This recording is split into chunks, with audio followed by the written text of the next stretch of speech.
Hi friends, कैसे हो आप सब। I hope you all are fine. आइए आज देखा जाए क्लास 10th का एरिथमेटिक प्रोग्रेशन चैप्टर 5 समांतर श्रेणी। हिंदी वाले क्या बोलोगे? समांतर श्रेणी। तो आइए इस चैप्टर का बेसिक वाले समझते हैं और चैप्टर को यूं चुटकियों में समाप्त कर देते हैं। आइए समझा जाए। कह रहा है एपी का सबसे पहले डिफिनीशन जानिए। It is the sequence of numbers such that the difference is constant. जो ये सीक्वेंस होगा किसी नंबर का, उस दो टर्म्स के बीच में, किसी कॉन्स्टिट्यूटिव दो टर्म्स के बीच में आपका जो डिफरेंस होगा वो कांस्टेंट होगा। मतलब देखिए, 6 में से 2 माइनस कीजिएगा तो क्या होगा 4, 10 में से 6 माइनस कीजिएगा तो क्या होगा 4, 14 में से 10 माइनस कीजिएगा तो क्या होगा 4, 18 में से 14 माइनस कीजिएगा तो क्या होगा 4। तो इसका डिफरेंस क्या आया? डिफरेंस क्या आया? तो आप कहिएगा 4। तो वही चीज ना ये कह रहा है AP, sequence of the number such that the difference is constant. Difference constant रहना चाहिए, मतलब कि एक सीरीज में नंबर इंक्रीज होना चाहिए या डिक्रीज होना चाहिए। तो उसे आप क्या कहोगे? एपी कहोगे। तो एपी समझ गए। सीक्वेंस क्या है तो आप समझ गए, ये सीक्वेंस में दिया गया है, उसमें नंबर है। अब देखिए एपी दो टाइप का होता है, एक होता है फाइनाइट एपी, एक होता है infinite AP. AP has finite terms, AP has finite terms are called finite AP. मतलब किसी एपी में अंतिम पद तक संख्या दिया हो, जैसे ये देखिए 1 2 3 4 5, पांचे गुना पद है, पद को गिन सकते हो, वो फाइनाइट एपी कहलाएगा। और जिसमें सीक्वेंस चलते चला जाएगा, पता नहीं चलेगा कहां तक जाएगा, वो इनफाइनाइट एपी। तो AP has infinite terms are called infinite AP. अपरिमित। हिंदी वाले, जिस समांतर श्रेणी में पदों की संख्या को गिना जा सकता है उसे परिमित एपी, और जिसमें नहीं गिना जा सकता है अपरिमित एपी। समझ में आया? एग्जाम्पल के तौर पे देखिए, ये 200 से 100, 100 का डिफरेंस है, ये 0 -100। अब ये आगे जा रहा है तो ये इनफाइनाइट एपी हुआ और ये फाइनाइट एपी हुआ, ये भी इनफाइनाइट एपी है।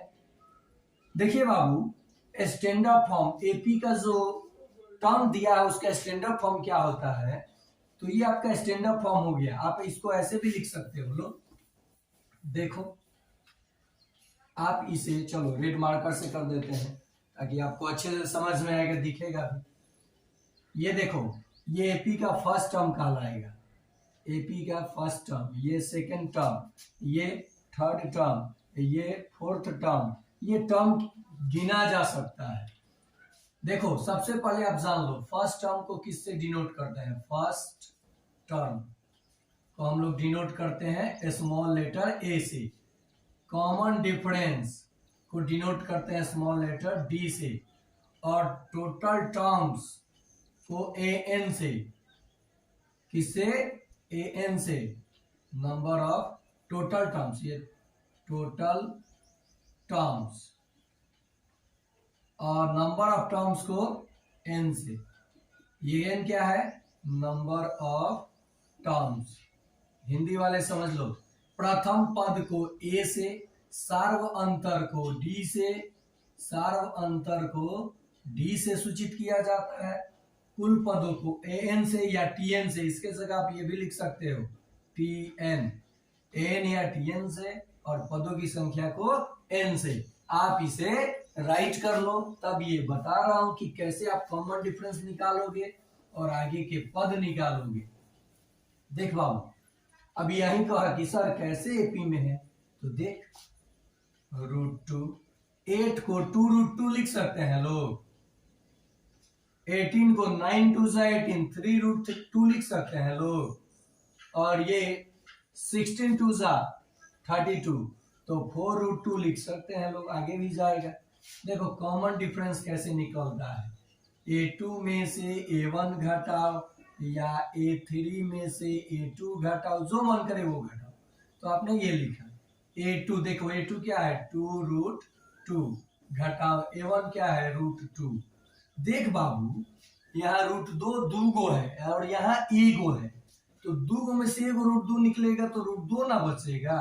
तो यहाँ कॉमन डिफरेंस क्या हो गया, कॉमन डिफरेंस यानी डी आपका क्या हो गया, तो कहिएगा √2 है। और प्रथम पद भी क्या हो गया, तो √2 है। समझ में आया इतना तक?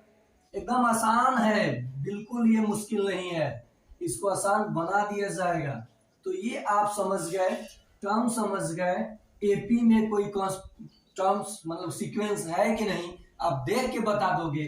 अगर कॉमन डिफरेंस सेम नहीं आएगा, मतलब समझिए मैं क्या बोल रहा हूँ, मतलब समझ जाइए।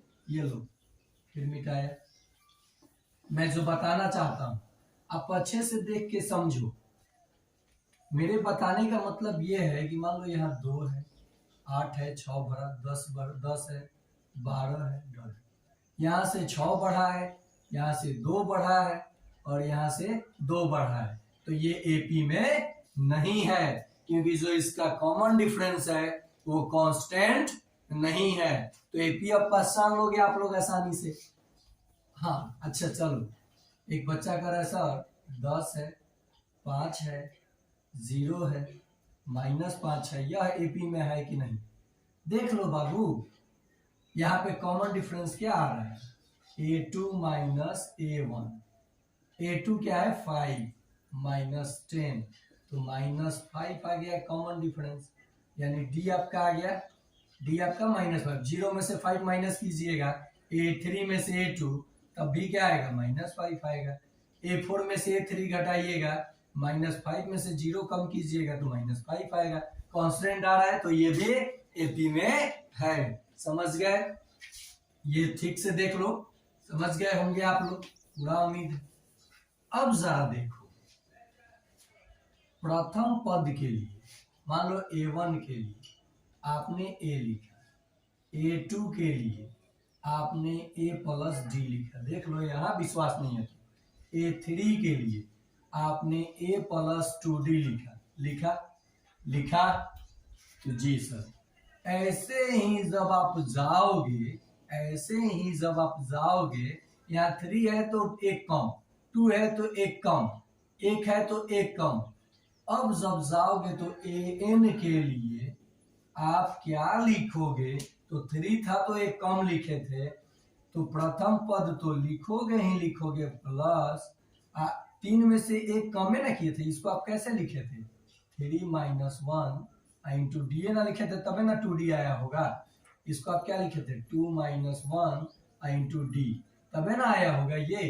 तो ऐसे ही n - 1 इंटू डी, तो ये आपका एक फॉर्मूला डेराइव हो गया कि किसी एपी का हम लोग देख बाबू, किसी एपी का जब हमें टर्म पता करना हो कि उसमें कितना टर्म है, चाहे अब यहां से प्रथम पद, नंबर ऑफ टर्म्स, सार्वंतर यानी कॉमन डिफरेंस और कुल पद यानी टोटल टर्म्स हम लोग आसानी से निकाल सकते हैं। देखिए एक क्वेश्चन, इस पे क्वेश्चन देखिए कैसे निकालिएगा। सपोज डेट ये सीक्वेंस दे रखा है और ये मैं ऐसे डॉट डॉट कर देता हूं, का 50वां पद, इस एपी का कौन सा पद पूछ रखा है, का 50वां पद यानी 50। तो आप बनाओगे कैसे इस सवाल को, अरे बहुत आसान है, देखो बाबू कैसे बनाओगे।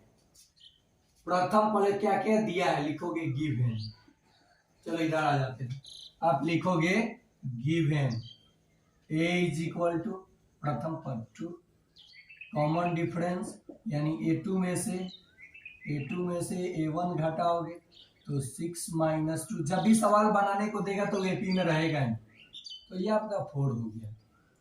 और n कितना दिया है आपको, समझ में आया, सब कुछ दे दिया।